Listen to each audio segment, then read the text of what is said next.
тантанаҳои наврӯзӣ дар шаҳри Москва ва дигар минтақаҳои Федератсияи Россия ҳанӯз аз санаи 20 марти соли ҷорӣ оғоз гардида давоми 20 рӯз идома меёбад. чорабинии фарҳангӣ идонае ки айни замон дар маркази шаҳри Москва баргузор гашта истодааст аз ҷониби сафорати ҷумҳурии Тоҷикистон дар Федератсияи Россия ба роҳ монда шуда дар он намояндагони расмии беш аз 60 кишвари дунё иштирок доранд. наврӯз дар низоми ҷомеа ва фаъолияти иҷтимоии инсон асли эътидорро чун асли бунёдӣ ва мизони возеҳ арзёбӣ намудааст.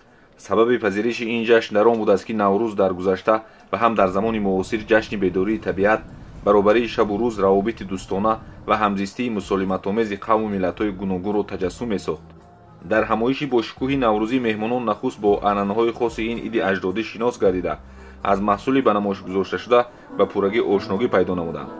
тасвирҳои инъикоскунандаи ҷашни наврӯзи фархундапай ки тариқи доскаҳои электронӣ ба ҳозирин намоиш дода шуд хеле ҷолибу диданӣ буд.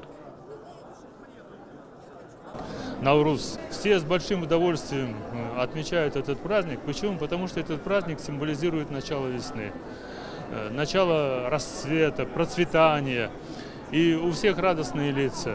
Я много раз был в Таджикистане. Хорошо знаю, люблю эту страну, красивую, с прекрасными пейзажами, ландшафтами, реками горными, садами.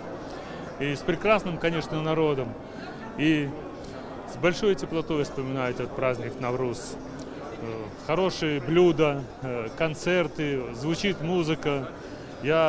Поскольку я там родился и вырос, в этом регионе, я хорошо знаю, что звучат карнаи, звучат народные мелодии.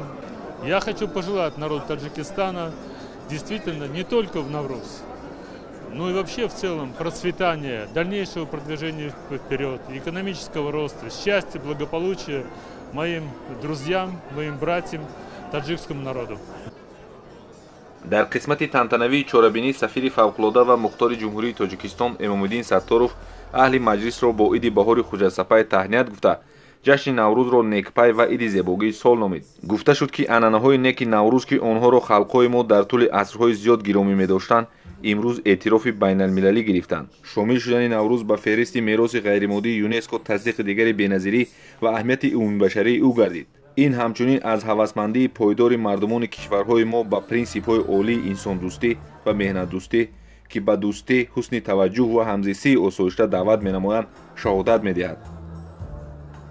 дар тамоми шаҳру вилоятҳои Россия мардуми тоҷик, на танҳо мардуми тоҷик, ҳамаи мардумони ҳавзаи наврӯзро бо шукӯҳ бо тантана ҷашн мегиранд. дар шаҳри Краснодар, дар шаҳри Нижневартовск, дар Нижний Новгород, дар ҳамаи шаҳрҳои Федератсияи Россия аллакай ҷашни наврӯзӣ шурӯъ шудааст ва ин таи 2-3 ҳафта ҳам давом мекунад ва омодагиҳо албатта хеле дар сатҳи баланд ҳастанд. чуне ки шумо шоҳиди он ҳастед, имрӯз дар ҷашни мо бисёр меҳмонони зиёд омаданд.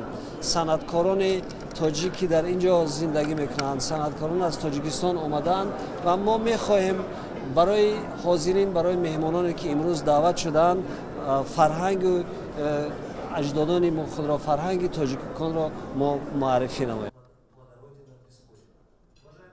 наврӯз яке аз идҳои писандидатарини машриқзамин бо анъанаҳои башардӯстонаву созандаи худ некӯу накӯкорӣ, хуррамиву хушҳолӣ, покдиливу ҳусни ният ва эҳтироми ҳамдигар аз ҷониби ҷомеаи ҷаҳонӣ ҳамчун дастоварди нодири тамаддуни умумиинсонӣ пазирифта шуда машҳури олам шудааст.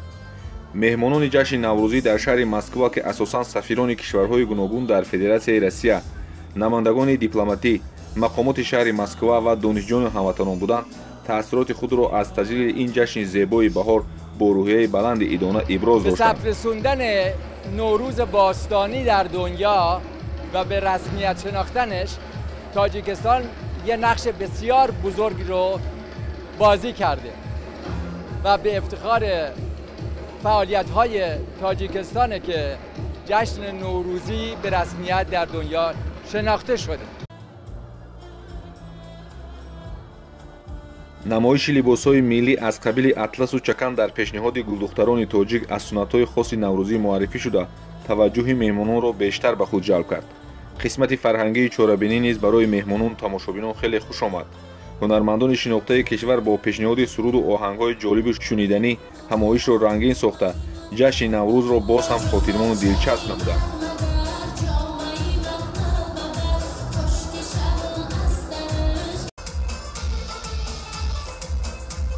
баргузории тантанаҳои наврӯзӣ дар шаҳри Москва ва вилоятҳои Федератсияи Россия то санаи 10 апрел сурат гирифта.